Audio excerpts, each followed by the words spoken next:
programa Conjuntura é um oferecimento de Cooperativa Pindorama. Ninguém é forte sozinho. A médica infectologista Luciana Pacheco é nossa entrevistada a partir de agora aqui em Conjuntura. Doutora Luciana, obrigado pela presença mais uma vez. Bom, a Europa está registrando um aumento, até certo ponto, constante nos casos de Covid. Eu lhe pergunto, isso seria uma tendência em termos mundiais? A Europa parece que a doença tem uma relação com a sazonalidade. O que é isso? Algumas doenças, de acordo com a temperatura, com o clima, elas podem aparecer. Por exemplo, a gente tem a gripe normalmente no inverno. Então, por conta da baixa da temperatura, das pessoas se aglomerarem mais, a gente já sabe que naquele período do inverno no nosso país, a gente tem um aumento de casos de gripe. E já com 2 anos de pandemia quase, pelo menos a gente tem percebido que isso também é uma tendência para o coronavírus. Saiu até agora um estudo, agora em outubro, feito na Espanha, mostrando que deve haver essa relação com baixas temperaturas, com baixa umidade e o aumento de casos de Covid nessa época. E é o que acontece na Europa agora. Eles têm agora frio, enquanto a gente tem calor, eles têm frio. Então, é possível que esse aumento seja decorrência dessa temperatura, mas também na Europa existem ainda alguns países, principalmente aqueles países do leste europeu, que têm uma resistência à vacinação. Foram países que a população por muito tempo viveu sob regime comunista, né, com obrigatoriedade de seguir determinadas leis, e o povo meio que resiste a ser obrigado a se vacinar. O contrário, por exemplo, da França. A França, o regime hoje é socialista, um socialista, mas aí ainda com uma vertente da direita, e ele obrigou funcionário público, o presidente obrigou funcionário público, professores, a só retornar às suas atividades vacinados. Então, na França, diferente da Bulgária, da Romênia, a doença está mais controlada. Alguns países, como os Estados Unidos, a gente viu que a doença nunca se controlou de fato, como o Brasil, como a Índia, pela política de governo mesmo, de condução da pandemia, né? Que as pessoas continuem trabalhando normalmente, que as pessoas não usem máscara, e a resistência à vacinação nos Estados Unidos também é grande, diferente da gente, pelo menos. Nos Estados Unidos, informação agora dessa semana que passou, tem estados, aliás, cidades americanas que estão pagando até $100 para crianças de 5 a 11 anos se vacinarem. É uma loucura isso, né? Quando a gente pensa que as vacinas, quando a gente compara os gráficos do começo do ano no Brasil, quando a vacina começou, do número de casos, do número de óbito, principalmente do número de óbito, a gente vê o quanto a vacina fez diferença. Não tem como negar isso. É um gráfico oposto. Inclusive, o Ministério da Saúde mostra isso na sua página, um gráfico que o número de óbito cai e vacinação sobe. Então, exatamente porque as pessoas ficam mais protegidas.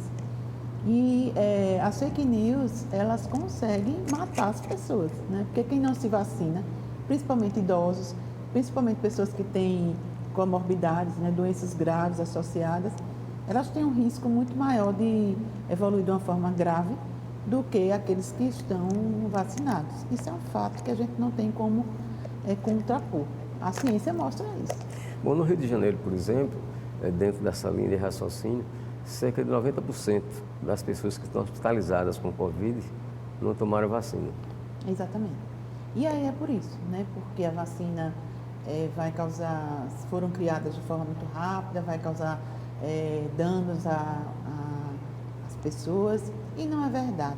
A gente sabe, porque essa palavra coronavírus é uma palavra que poucas pessoas conheciam, mas nós infectologistas já conhecíamos. Acho que o Dr. Zé Maria veio aqui, Dr. Zé Maria Constante, e falou isso. Já veio algumas vezes. Né?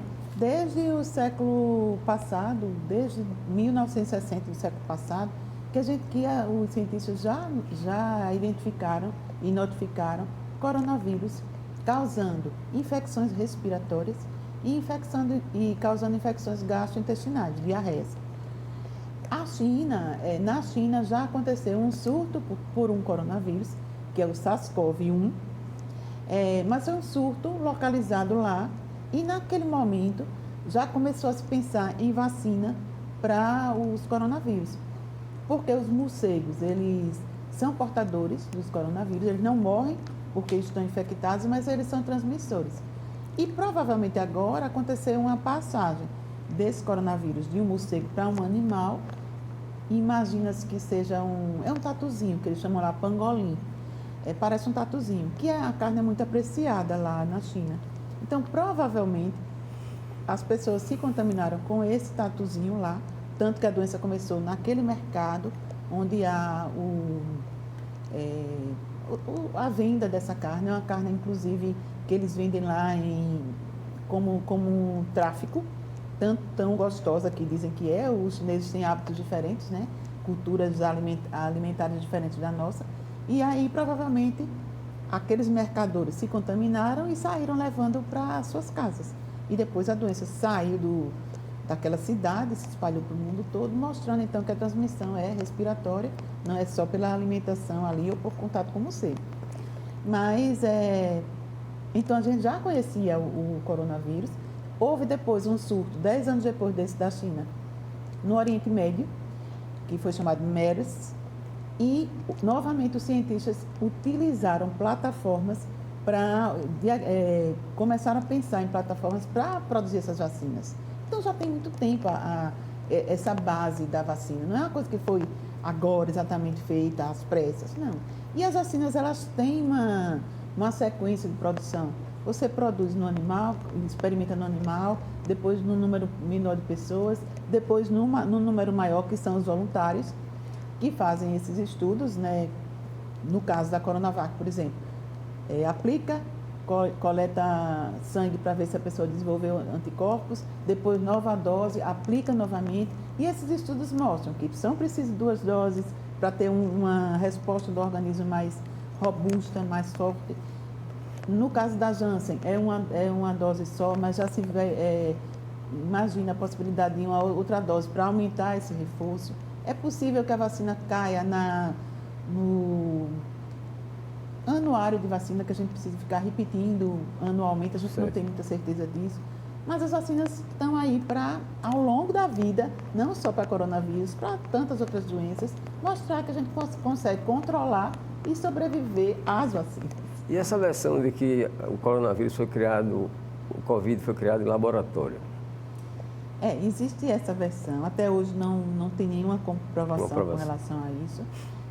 Inclusive, a Organização Mundial de Saúde entrou em contato com a China, né, para que os cientistas fossem lá avaliar isso.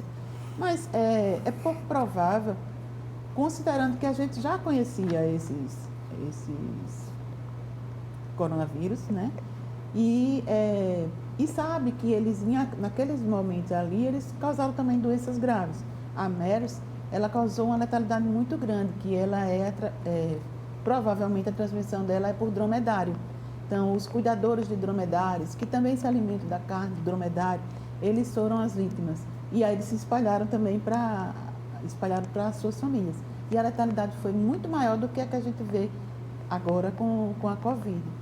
Ou seja, a doença já existe, não tem como a gente ter certeza dessa informação. Dizer absolutamente não foi do laboratório, mas eu acho que é mais uma teoria da conspiração aí do que verdade. Então, Luciana, as farmacêuticas americanas, Merck e Pfizer, elas anunciaram que criaram comprimidos contra a Covid e que esses comprimidos, quando aplicados, têm reduzido hospitalizações e mortes. Seria uma alternativa usar comprimido contra a Covid? Sim, é o que a gente almeja procurando o tratamento, né? Um tratamento mais eficaz. A questão para o Brasil é o preço, né? É uma droga cara, pelo menos o que eles têm colocado agora, mas quando você começa a produzir de uma forma muito grande, como os medicamentos para HIV, eles terminam sendo barateados e aí depois se quebra as patentes, etc. E aí eu acredito que é uma possibilidade. A medicação em si, ela não cura a doença o vírus, ele não consegue matar o vírus. Mas, pelos estudos que eles fizeram, e fizeram estudos controlando quem tomou e quem não tomou, com a redução aí de hospitalização e de morte também em mais de 50%. Então, tendo trabalho científico de boa qualidade, controlado, né, com placebo, como a gente chama, as pessoas que não tomaram, com as pessoas que tomaram, e vendo essa redução de mortalidade, porque o grande problema da Covid é quando ela acontece nas pessoas que têm maior. E aí eles também tomaram, as pessoas que tomaram precisavam ter uma comorbidade, por exemplo, um hipertenso. Teve Covid e era hipertenso, tomou medicação. Porque a gente sabe que a doença é grave nessas pessoas. Na maioria das vezes, a gente tem a doença com uma evolução leve, simples. A gente fica com medo, porque a gente não sabe como vai evoluir, né? Mas eu acho que seria uma alternativa boa se a gente tivesse um medicamento que, com certeza, diferente do que a gente tem visto aí com os estudos com ivermectina, com cloroquina, que de fato não mudam o desfecho, em estudos bem conduzidos. Tanto dos estudos de ivermectina foram retirados aí, porque eram fraudulentos. Então, a gente não pode dizer que essas drogas, diferente dessas, tenham o efeito que a gente imagina. A gripe, por exemplo, a gente trata a gripe, de uma maneira geral, com sintomáticos, né? Então, às vezes a pessoa diz assim, eu fiquei boa porque eu tomei um Benegripe. Não, o Benegripe ele só tem medicamentos para minimizar os sintomas, mas o vírus em si a gente não consegue matar. Ele mesmo tem um ciclo biológico que vai desaparecendo na célula, que a gente chama na literatura médica de clareamento do vírus. Ele vai desaparecendo e a pessoa fica boa daquela gripe. Mesmo assim é com o coronavírus. Na sua opinião, como é que anda a situação do coronavírus em nível de Brasil? A gente deve ter alguma preocupação pelo que está acontecendo no exterior, principalmente na Europa, ou não? Precisamos ainda nos preocupar. Existe um estudo epidemiológico que divide os riscos em risco controlado, moderado e grave. Então, eles colocam quando existe menos de 30 casos por 100 mil habitantes por semana como um risco controlado. De 30 casos até 140 casos, um risco moderado e, acima disso, um sem controle. A gente, aqui em Alagoas, pelo menos desde setembro, a gente vive um risco controlado. A gente tem em torno de 315 em setembro casos por semana, em Alagoas, né? Agora, outubro, a gente já começou a cair para 200 e poucos casos, ou seja, durante 6 semanas que a vigilância ela estuda semanas epidemiológicas. Cada semana, então a gente está na semana 41, se eu não me engano. E desde setembro, a semana 36, a gente vem tendo aí 300 e poucos casos, agora em novembro 200 e poucos casos. A gente vive controlado, mas a gente ainda tem 300 casos por semana, ou seja, o vírus está circulando, né? A gente não conseguiu reduzir para 30 casos. A gente sabe que o vírus circula. E se o vírus circula e pega pessoas vulneráveis, a pessoa vai adquirir a doença. A gente sabe de pessoas vacinadas que adoeceram. A vacina ela protege principalmente contra as formas graves, contra a hospitalização, contra a morte, mas ela não protege totalmente contra a transmissão. A gente pode, o vírus circulando, mesmo estando vacinada, adquirir a doença. E aí você passa para os seus comunicantes da casa, para o seu trabalho. Então, as pessoas... e aí a minha grande crítica ao governo, Flávio, a pouca informação, boa informação, que o governo deu ao longo do tempo, para as pessoas compreenderem o que é a Covid. É um quadro gripal, é igual ao da gripe. A pessoa pode ter só obstrução no nariz, coriza, espirro, pode só ter isso. E pode ter as formas mais graves, com falta de ar, que precisa internar. Então, toda vez que eu tiver, enquanto eu estou numa pandemia, gripado, espirrando, corizando, tossindo, eu não posso, não devo ir trabalhar, porque eu vou contaminar os meus colegas de trabalho, que têm as suas casas, que têm as suas pessoas nas suas casas com comorbidade, os idosos, né? Então, assim, as pessoas precisam ter esse entendimento. E o governo não fez isso. O governo disse, vão embora, é uma besteira, é uma gripezinha, não usem máscara. O próprio presidente da República fala isso, né? A gente vê várias fotos, várias... Ele fala e pratica, né? Porque ele também não usa. Raramente ele usa máscara. Exatamente. Ele fala e pratica, é o que ele acredita. E ainda com relação à vacinação. Então, assim, o governo errou muito, falhou muito. Os países que os governos conduziram a pandemia de uma forma mais baseada na ciência, tiveram uma melhor resposta. Então, quando a gente compara, por exemplo, o Reino Unido, que é um país que sempre tem vindo acontecendo casos, variantes, etc. Mas a gente teve o Reino Unido teve 8 mil casos. A gente tem quantos mil casos no Brasil? Então, quantas mil mortes? 600 mil mortes, né? É absurdamente diferente. Claro, tem uma população muito maior, muita diferença no norte do país com o sul do país, dificuldade mesmo de manuseio da doença, de controle, mas eu acho que o governo falhou no controle, na diminuir a transmissibilidade, que é o que a gente deveria ter feito sempre. O que dizer, quase 2 anos depois do início da pandemia, as pessoas que insistem em não se vacinar, não acreditam na vacina? Como eu falei, a vacina ela tem estudos bem feitos, bem conduzidos. Não posso dizer que não existe evento adverso, porque toda vacina tem.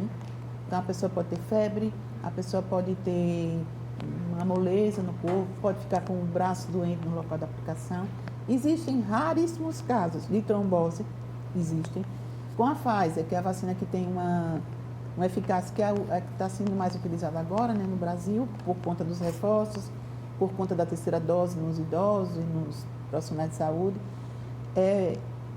Existe um relato de miocardite, uma inflamação no coração, mas todas foram recuperadas em um número muito pequeno de casos, quando a gente compara com a própria miocardite que a Covid causa. Então, assim, é tolice a pessoa acreditar que vai virar jacaré, que vai ser implantado um chip na pessoa com a vacina, que a pessoa vai morrer no outro dia, que vai ter, tolice. E é muito melhor você estar vacinado e protegido, porque a gente precisa criar para essa doença camadas de proteção. Uma delas é a vacina, é a mais importante, outra, o uso de máscara e outra, o distanciamento social, o distanciamento físico, pelo menos. Se a gente quer aglomerar, a gente tem que estar de máscara, deve estar vacinado, porque a gente se protege mais. Então, assim, eu não vejo uma lógica, inclusive em colegas médicos, de contraindicarem a vacinação. Para mim, é um segmento fanático de uma situação que é totalmente inconcebível no ponto de vista de um epidemiologista, de um infectologista. Eu conheço alguns médicos que não acreditam na vacinação e nunca tomaram vacina contra a Covid. Eu também. Inclusive, conheço um que não tomou e morreu. Teve esse caso também. Então, assim, e conheço também quem tomou e morreu, um colega pneumologista. Mas esse colega pneumologista, ele tinha, provavelmente isso também já está estudado, que a Covid tem uma relação familiar, então genética. Esse colega, 3 pessoas da família dele, irmãos, que tiveram formas graves, 2 óbitos, inclusive ele. Então, assim, a gente já sabe disso. Conheço também famílias que as pessoas tiveram forma muito grave da doença. Ou seja, parece haver essa relação mesmo genética. Mas a gente sabe que a maior parte das vacinas, elas protegem, todas, protegem muito mais do que elas causam danos. Bom, agora há pouco a senhora falou sobre aglomeração. E a gente tem acompanhado imagens de jogos de futebol, que foi liberado, quase todos os estados agora liberaram torcida, o torcedor para ir para o campo. A gente tem acompanhado alguns shows que têm acontecido e tem as aglomerações, precaução nenhuma, nem distanciamento só se respeita, nem se usa máscara. Do que é que pode resultar isso? Aumento de casos, né? O ano passado, a gente teve em Alagoas também, em setembro, uma redução semelhante à que a gente viu agora. Eu falei que no começo de setembro a gente começou a ir 300 e poucos casos. O ano passado, o período que a gente teve menor número de casos foi entre setembro e outubro. Depois começou a subir, novembro, dezembro, e aí provavelmente teve a ver com a variante Gama, a variante que começou no Amazonas e que rapidamente ela se distribuiu para o Brasil todo, mas também houve aglomerações. Aglomerações na política, né? Aglomeração no Natal, nas festas de Natal, de Ano Novo, nas confraternizações. Então, o vírus ele gosta de gente junta, porque a forma de transmissão é respiratória, então quanto a gente mais próximo, sem proteção, o risco é maior. Por isso a importância da vacina, porque novamente vai ter Natal, novamente vai ter Réveillon, e aí, se você é difícil numa festa, num restaurante, num evento, você está de máscara o tempo. No evento até você pode ficar de máscara se não for servido bebida, né? Bebida ou comida. Mas se você vai para esses locais numa casa ou no seu trabalho, a tendência é que não se use a máscara. Então, se você estiver adequadamente imunizado, vacinado, a sua proteção é maior. Hoje o que eu digo, porque eu sinto que é muito difícil a gente convencer as pessoas a não se aglomerarem. Todo mundo também está cansado, né, Flávio, de ficar em casa. Minha mãe mesmo tem 84 anos, que nunca andou assim muito mas assim, quer ir numa loja só, a gente não deixa, porque a máscara cai, aí bota aquela coisa que a gente sabe ainda. Então, a gente sabe essa dificuldade. Mas eu digo que hoje, todo mundo tem que fazer a sua autogestão do risco. Então, eu gosto de futebol, eu fui para o estádio com meu filho. Aí, no futebol, você tem que ter a vacina, né, duas doses da vacina ou um teste negativo. Que aí eu acho que é uma coisa que era importante que fosse feita, a testagem para todos os eventos. Porque esse teste de antígeno, ele é barato, comparando com o RT-PCR, ele é mais fácil de ser feito, em 15 minutos ali está pronto. Esse teste que se faz nas farmácias. Ou seja, você é uma camada mais de proteção. Então, se dentro a máscara, né? E a máscara, que são as três camadas. Distanciamento, vacina e máscara.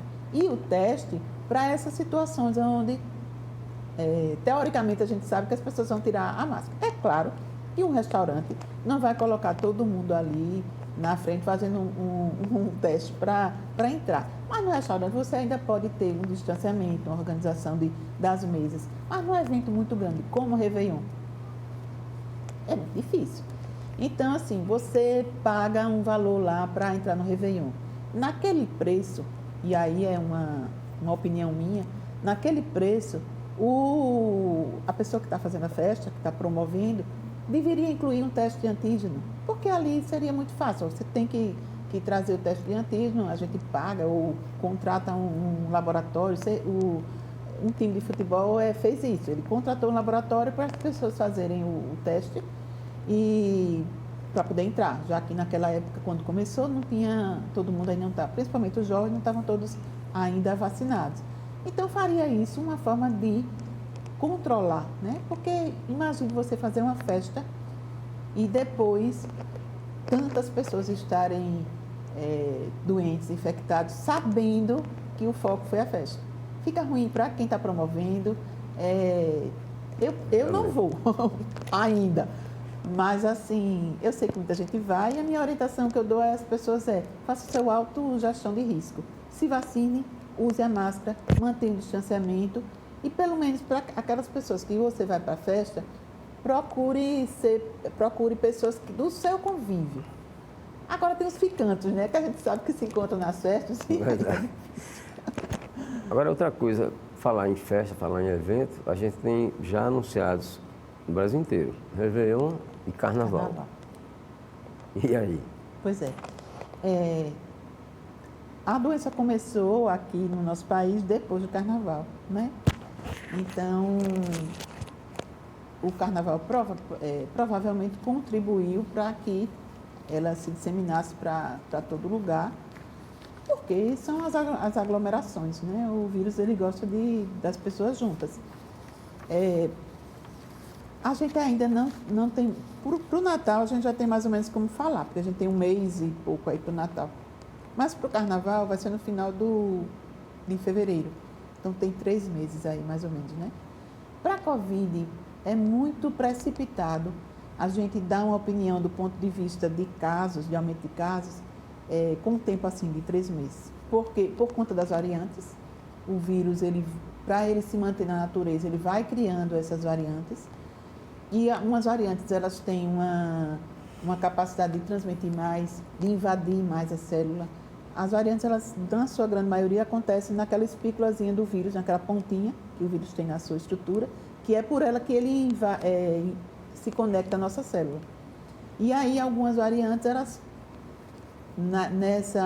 nesse local de implantação com a célula, ele consegue invadir de uma forma mais rápida, mais fácil, aumentar a carga viral. Então, a gente não sabe, de repente, com as aglomerações do Natal e Ano Novo, aumentem muito os casos para que os governos repensem a liberação do Carnaval. A sua opinião sobre a decisão de alguns estados que já estão pensando em liberar o uso de máscara? Eu sou totalmente contra. Totalmente. Enquanto a gente tiver o vírus circulando num número assim alto, é muito arriscado você pegar um transporte público sem as pessoas estarem de máscara, porque ali é tudo fechado, né? Irem para cinema sem máscara, eu sou totalmente contra. A máscara é uma proteção, a gente viu isso. No começo, a gente até ficou duvidando da importância da máscara, achava que era só mesmo um doente que precisaria usar, mas depois, quando a gente viu a possibilidade de transmissão do vírus, a gente viu a importância da máscara e é preciso ser uma máscara boa, principalmente em local fechado, uma máscara cirúrgica ou uma máscara N95. O brasileiro, ele adotou a máscara de tecido, porque ela é mais barata, mais fácil de você lava, né, e já está pronta para uso, mas não é a melhor opção para ambientes fechados. A melhor opção é a máscara cirúrgica e principalmente a máscara N95. Então, se eu vou para o cinema, eu vou com a máscara N95. E não devo me alimentar durante o filme, a sessão, porque ali a gente tira a máscara, come pipoca, toma refrigerante, tosse, espirra, bota a máscara e o vírus fica ali, né? O cinema, ele não tem, as salas do cinema, elas não têm essa forma do vírus, de circulação do ar. Então fica ali preso, ali mais ou menos 2 horas o vírus pode ficar circulando ali num ambiente fechado. Bom, agora para encerrar, o que a senhora poderia dizer a respeito do grande número de casos de surgimento de sequelas decorrentes da Covid? Alguns casos, eu mesmo conheço alguns que pessoas tiveram Covid, foram internadas no ano passado e agora, mais de um ano depois, que estão tendo alguma sequelas da própria Covid. Pois é um vírus que causa uma doença que vai desde uma forma leve até a forma muito grave, com falta de ar, com necessidade de internação. Mas é um vírus que secundariamente atinge outros órgãos além do pulmão, né, que é o órgão-alvo, vamos dizer assim. Atinge o cérebro, atinge músculos, atinge juntas, atinge fígado, atinge os rins. Então, ele consegue danificar, vamos dizer assim, a maioria dos nossos aparelhos. E mesmo assim, um caso simples pode secundariamente acontecer isso. E aí as pessoas dizem, mas vocês só falam de morte, é muita morte, a TV tal só fala de morte. E a gente tem muito mais recuperados do que mortes, isso é fato. Mas a condição desses recuperados, muitas vezes, é muito grave.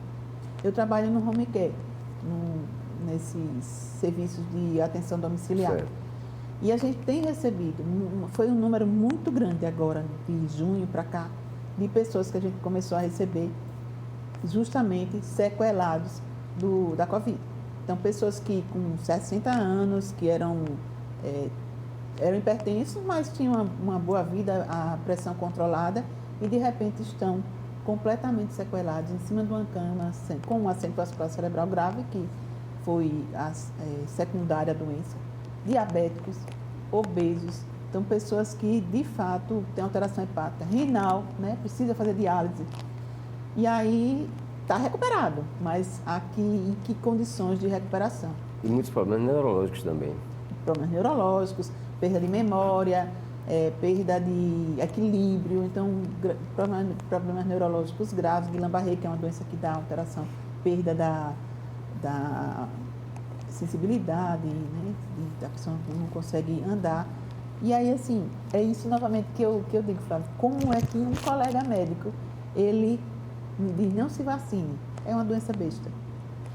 Quando a gente sabe que as pessoas podem ficar assim, mesmo recuperadas, mesmo vivas, mas estão sequeladas. Ok, nosso muito obrigado à médica infectologista Luciana Pacheco pela sua participação aqui em Conjuntura. Muito obrigado a você também, telespectador, por nos acompanhar.